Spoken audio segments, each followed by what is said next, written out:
Okay, Garden EcoShed Workshop 2, and this will focus on construction matters following on from Workshop 1, which focused on design. Now, as before, allow sufficient time for detailed preparation for the construction phase. That's vital to success. And also, it's critical that this preparatory work is built upon the foundation laid down by the answers and preferences gleaned from Workshop 1. So a list of these essentials appears on the handout 2 worksheet, and I'll be referring to this as we move through the material. Now, before I begin that, just a quick word on meeting resistances or encountering obstacles that are hampering the forward progress of your EcoShed design. Indeed, the making of these videos has encountered such resistance. For example, the cancellation of the original 2-day workshop, the Organic Center. Then the failure of the Zoom application as we labor to broadcast the online replacement on Sunday. Then problems were encountered as I strive to record the online presentation. This second segment failing to record and having to be re-recorded here in my studio, which is actually based on what I call the EcoSpace design, which is morphing into the Garden EcoShed. And none of this really is a great surprise to me. It's really what happens when one strives to initiate change in the prevailing mechanical and technological way of life. So these efforts to initiate change oftentimes are perceived as threats and are oftentimes subject to knee-jerk reactions or reactions coming out of what we could call the invisible realm. There are also, of course, the subjective responses a person will encounter as they literally step outside the established order in an effort to escape its limitations.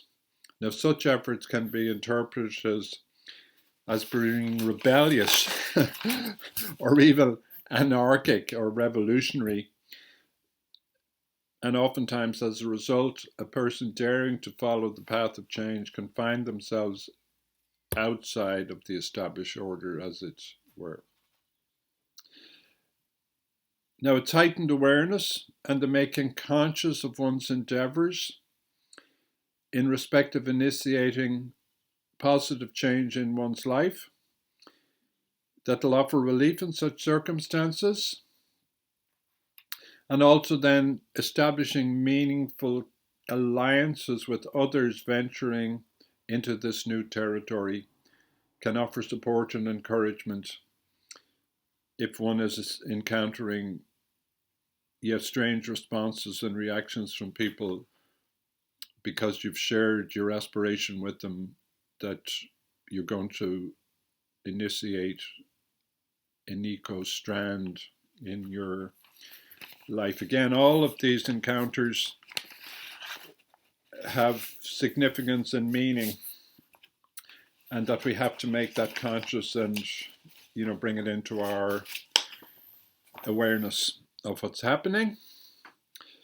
Okay, so we're back again into the meat of the topic. Here's the location issue coming up again, and this time in respect of site analysis. So this is on page 1 of your Workshop 2 handout. So again, checking out where you're planning to put your EcoSpace. So, you may not pick the absolute correct site for the first time. But in any event, a site that you're seriously considering needs to have what's called a site analysis carried out on it. And that information then is blended in with the information about the inside of your EcoShed. So it's best to carry out this type of analysis on a map of the proposed site. That can either be an ordnance map or something like Google Earth map.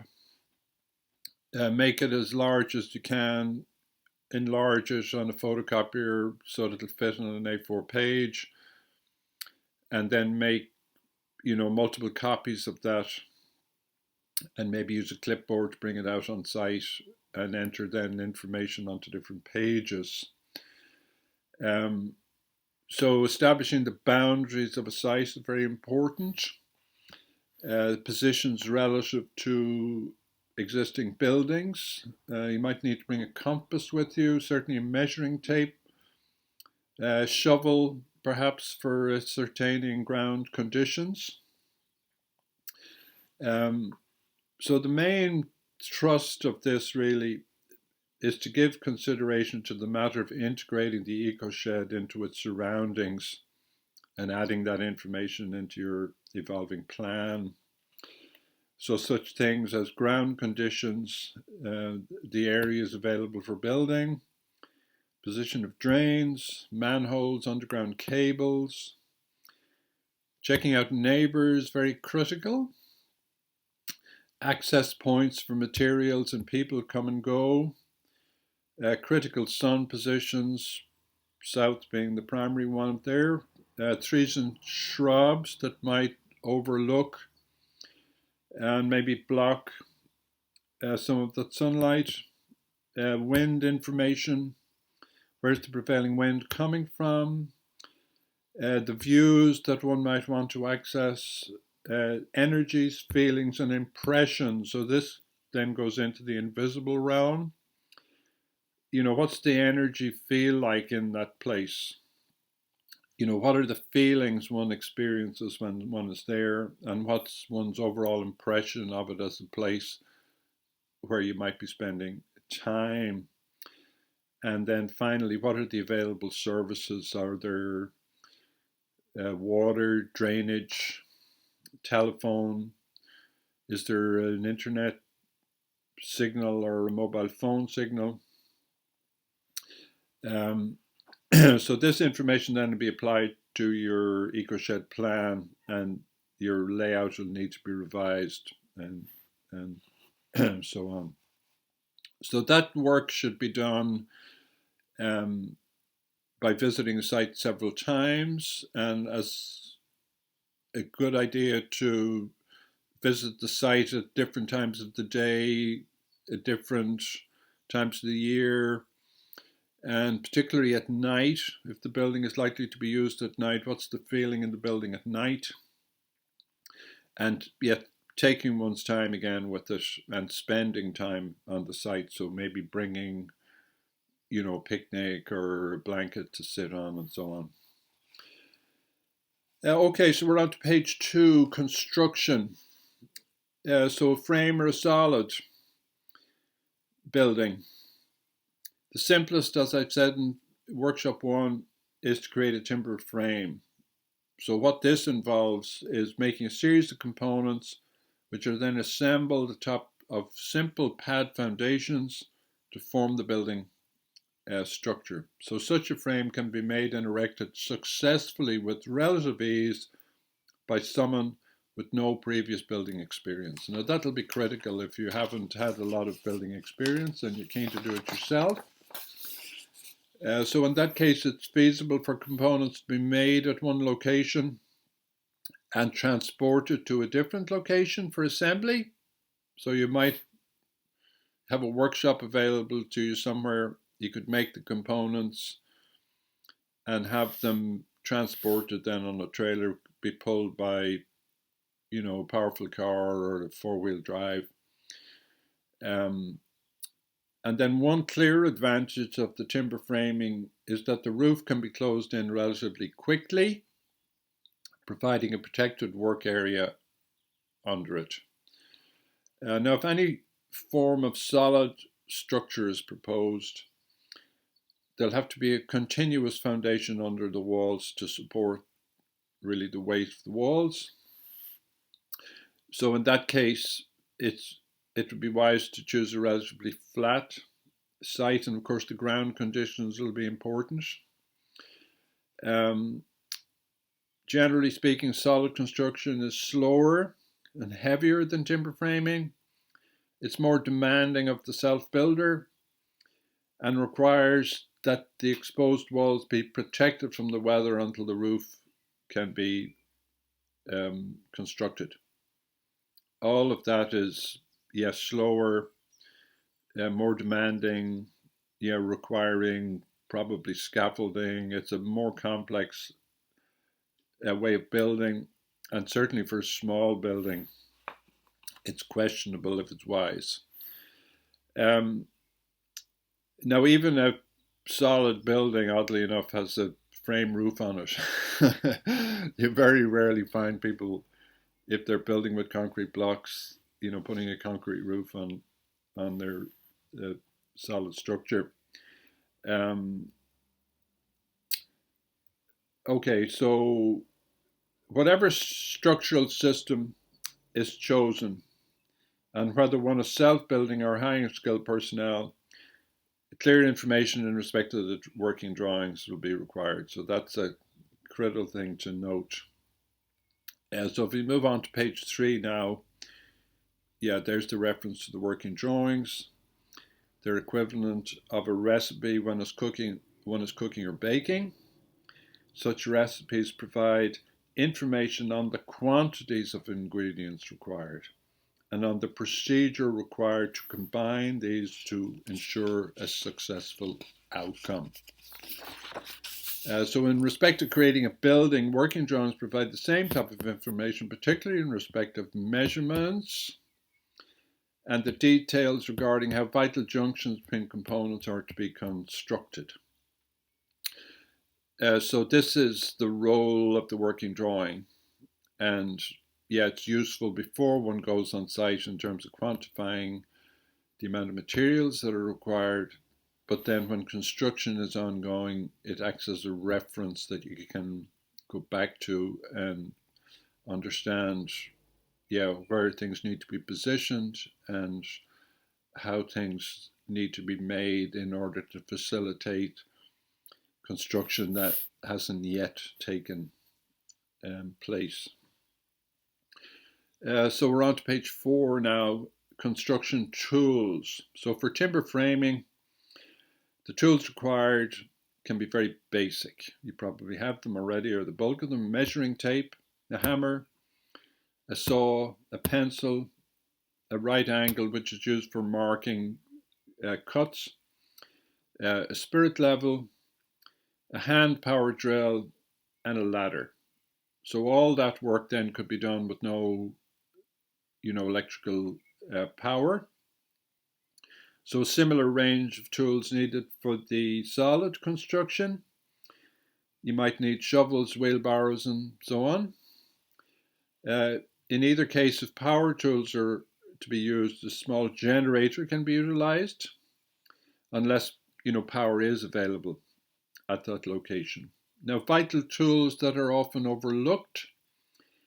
These are a means of making tea or heating up food, possibly a table and chairs that could be of the picnic folding variety, a toilet facility, and a place to rest or shelter. Now you may need water on site, particularly if you're doing the solid construction. If no supply exists, a simple rainwater harvesting facility can be rigged up. So perhaps you'd construct a compost toilet, and maybe the rain shelter stroke tea making, and utilize that to collect rainwater, and it would be a good starter if you're not confident with the construction. Okay, then site preparation. So what's needed then to get to the stage where you're ready to build? Um, and this site prep can make all the difference in terms of having an enjoyable and empowering experience versus a frustrating and tiring one. You're going to be working in, what are not optimum circumstances unless you make them, so. Um, you're going to be in an unfamiliar place. It's not going to be ideal in many ways. So how things are organized and having the right range of facilities can, you know, modify that frustration. So to begin with, yeah, marking out the footprint of the building. So that can just be done with little stakes that are put in the ground or rocks or whatever. So here you'll need the measuring tape. It'd be a good idea also to mark out any line of any path or driveway that's to serve the building. That'll be particularly important in terms of getting materials in. The vehicular access. If there's no vehicular access, you'll certainly have to think in terms of a frame. The framing components can be light enough and be carried in by hand, and that'd be remained the procedure. You're bringing things in by hand, so you'd be looking at selecting things then that are easily, they're lightweight and so on. Yeah, so where's your material storage area going to be? That'll be important, to put it in the right place, not going to be in the way and all of that. If delivery vehicles have to be accommodated, where are they going to come in? And if they come in, can they reverse out? You can build a model of the location, and just with a cutout, okay, there's the average size truck or van coming in. How will it all function? And things can be set up at the beginning to facilitate the building that'll actually function, when the building is used also. If water drainage and or electrical services are available, and these are to be tapped into, where exactly are they? And do they impact exactly where the building is going to be? Now, before any of that happens, it's a good idea to enact a simple ritual, asking permission of the space, to begin this activity of marking out and ultimately using that space and expressing your hopes and wishes for the project. So you might, write those out. You might, bring a few token items. You might bring a candle. So you're connecting into this invisible zone. You're connecting with this space that's already there and has been there forever, and you're going to put boundaries around a portion of it. So to be conscious of that, procedure and respectful of it, and basically ask permission. We're on to page 5, supervision. So it's critical some form of supervisory regime is put in place, even if one is carrying out the bulk of the work oneself. So that might take the form of a timetable or a schedule of jobs to be done, and maybe a time frame set out against them. So some sort of reference material. Where others are being employed, it's essential that an honest rapport system is established at the commencement and is maintained throughout the work, period. So this would be the job of the supervisor. If you're not up to it yourself, you might ask someone who has the construction background, would they be willing to do it? And again, they have to accept the ethos within which the building is being created and so on and so forth. All very, very sensitive stuff, this. Yeah, one has to bear in mind the building industry is male dominated, um, and is, remains very male, and not a lot of questioning is tolerated by oftentimes people that are paying for the work to be done. So for the women who are interested in this, yeah, broadly speaking, the framing system I've developed at least is user friendly for all genders and indeed suitable for younger people. And I'd be encouraging people thinking of doing this EcoShed to include, their children and teach them these vital skills. Um, so, yes, supervising people is a sensitive issue. So, to be clear what's expected of them right from the beginning, have a means of resolving differences or disputes should be considered and put in place also, and clarity about what it is you want or how you want the work to be done, that you're not browbeaten by tradespeople, that are insisting on doing it a particular way. If volunteers are to be part of the construction team, and I'd certainly recommend that, it should be accepted from the outside that rudimentary training might need to be given. Now, this is true, but it doesn't have to take up like weeks or anything else. There's simple skills that can be learned very quickly. And then the overall issue of risks to work personnel being injured should be carefully considered and their terms of service openly discussed. So that's a critical one. And of course, underlying it is creating safe environment, firm walkways, no precarious stuff. And then finally, yes, securing tools and materials on site, particularly if you're not, living adjacent, if you're making your EcoShed perhaps in a woodland, that you can secure your tools on site for when you're not there. Now, the actual building process then. In many ways, successful building is similar to successful cooking, for which one needs good recipe along with the necessary ingredients. You can't be rushing off to the grocery store in the middle of cooking the important meal because you don't have something, and yet it often happens on construction sites. Someone is zooming off every day to the hardware store. So again, this goes back to the working drawings and a good list of materials and having them available on site. Yes, you might need to restock as you proceed, but you're not having to rush off because you need a bag of nails or something.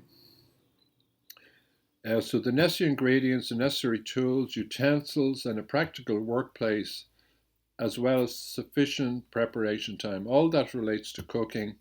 And for successful building, the necessary materials, products, tools, utensils, a practical workplace are also required, as is sufficient time. So here's the time thing coming up again. If you want this timeless quality in the building will have to be made in that particular way. And again, here is where some of the resistance will arise, where you're probably constantly being asked, when is the building going to be finished?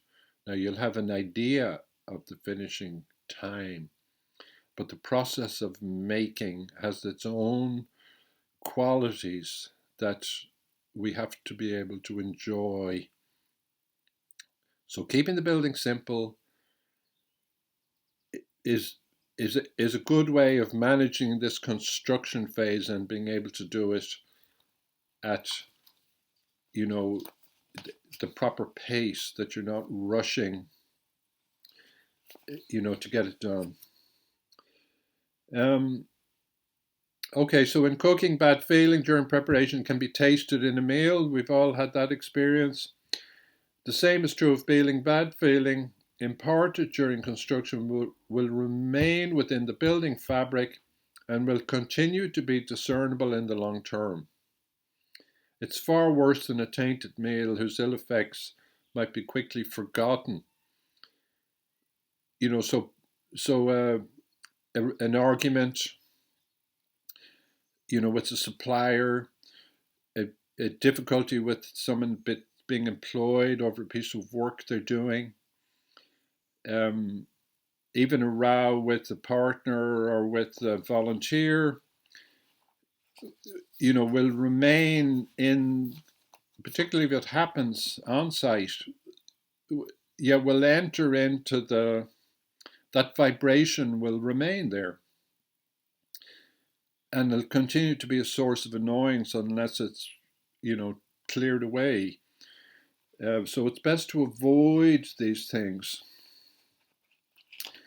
So apart from the negative effects of bad feeling imparted to a building under construction, negative feelings of rushed work also will impair the objective of infusing a building with the timeless feeling. Now, I talked about the perfection before, so this is an aspect of that, not striving for this perfection, but striving to do it as well as is possible.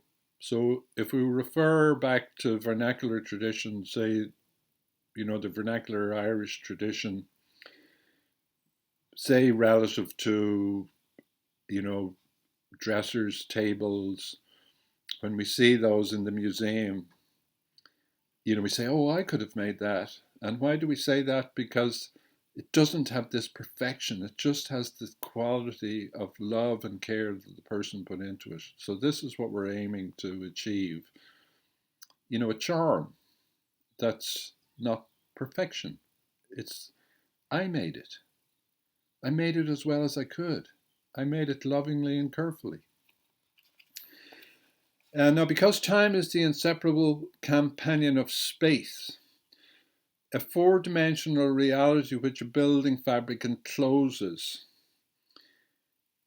the four dimensions, length, breadth, height, and time, calibrating such a reality in terms of natural time, as opposed to clock time, is a key aspect of creating an ideal context for the nurturing of whatever intention is driving the EcoShed design aspiration. So this timeless quality that when you're in your EcoShed or even near it, you can get into this timeless zone.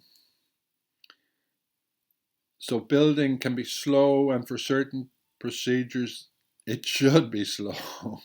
So you're building in this pace. So partly what's happened in the mechanical technological world is everything has been speeded up because fossil fuels took millions and millions of years, to be laid down, and then we release them by flicking a switch or pressing the accelerator. And we've all gotten used to this faster paced life because time, like days, can't actually be made longer. All that can be done is people can be induced to do more in a day than they did 100 years ago. So this is then where this constant treadmill is faster and faster and faster. So when we slow that down, it takes us a while to come into, balance with the natural pace and so on. You make your eco building then that you can get into that zone and then be aware when you leave it, you'll be transferring yourself into a faster paced environment. And that'll have its own message, for you. So assembling a realistic and achievable timetable, very, very difficult. But the constancy of doing it and keeping things simple, you have to balance that out.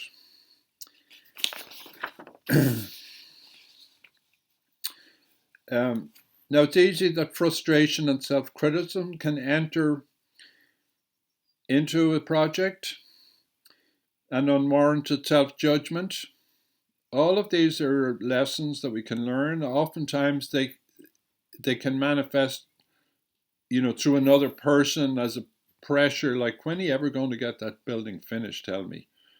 Um, all of the you have to take into your awareness and your consciousness, and this awareness then that you're actually stepping outside to some extent and making yourself vulnerable.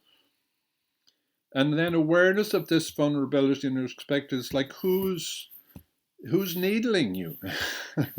It's easy enough to needle ourselves, but if you're being needled by someone else, to bring that up into your awareness and to deal with it, by assuring yourself, the path you're choosing, which of course is still connected into conventional life, is just an eco strand, is obviously disturbing that person in some way. And, they're trying to hamper your forward progress. Yeah, hampering one's own forward progress can oftentimes be more difficult to pin down. But again, it's awareness, it's consciousness, and what can oftentimes help, is to have the support of an ally who's also working on their own EcoShed design and construction project, that you can share these experiences. So any building work, it's a good idea to commence with a simple ritual on the building site. Such a ritual can be structured around the intention driving the EcoShed design. This can be portrayed, for example, with a simple written or spoken statement of intent for the project. Maybe some tools, some materials going to be used in the work, some incense perhaps, some flowers, perhaps a bell ringing, a song, a poem. Yeah, it's about connecting into that invisible, permission to enter, just like you would into someone's home. That, that, yeah, universal space. You're saying, I'd like to, occupy this space, and this is what I want to do in it. And, yeah, get into that zone.